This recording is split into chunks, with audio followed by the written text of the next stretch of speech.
and spur-of-the-moment types of, let's simulate this in the moment now. And it will require, again, those portable pieces, those immediately accessible pieces, because we're not going to be able to schedule time to run down to the sim lab, to somebody turn on the mannequin and program it and get it ready to go. That's not going to be a model that is going to be sustainable. I predict increased use of simulation in practice. Again, before we go in to do this procedure, let's simulate it. Before we go in to have this conversation, let's simulate it. And I absolutely see us using simulation more with patients and families for self-care models. I'm seeing this at our own academic medical center right now. We are bringing families into the simulation center and having them simulate dressing care. We're having them simulate taking care of the chest tube at home, taking care of the central line. We're having them simulate giving the IV antibiotics to their loved one at home intermittently on their central line. So we're going to see a whole lot more of this. And this actually is a good thing, because in an educational model, if you can learn something, great.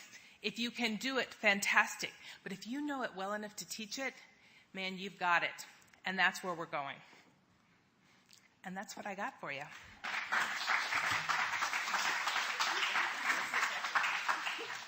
No, not yet.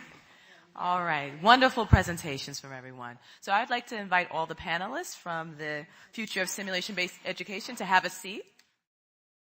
So I've got questions, but I'm going to turn it to the audience first for your questions. So don't be shy, and we'll have a dialogue. And if you want the question specific to one of the panelists, then specify. Or if you just want it open, we'll do that as well. So anybody have questions? I'll take from the table first, and I'll go back to the audience.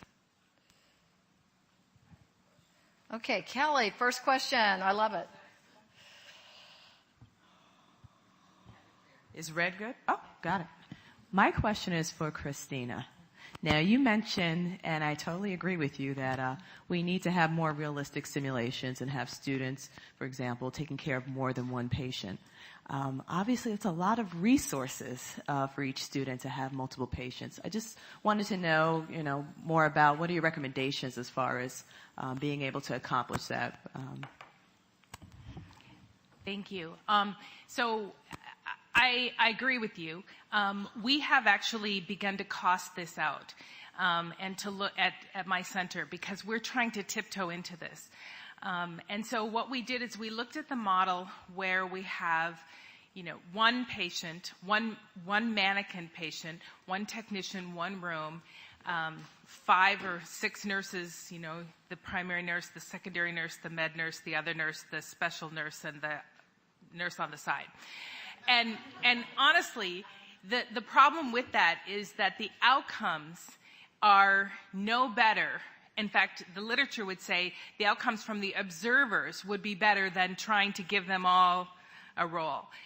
So what we tried to do then is look at, okay, so we have IPE education, and when we have IPE education, we bring in all of these extra students and all of the technology for those roles, and we bring in all of the faculty for those IPEs.